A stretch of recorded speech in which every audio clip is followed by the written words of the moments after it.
Hi everyone, welcome back to our channel.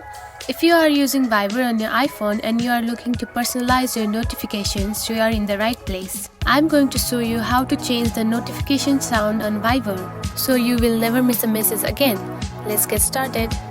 First of all, find the Viber app on your home screen. Now click on it. Now tap on the More tab at the bottom right corner of the screen. This will take you to the Settings menu. Now click on to Settings. Once you are in the Settings menu, you can see the Notifications button. Now click on it. Now scroll down till the end.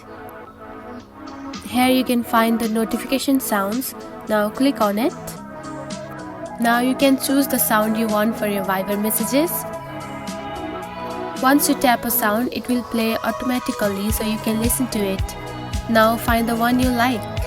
And that's it. You have successfully changed the notification sound for your Viber messages.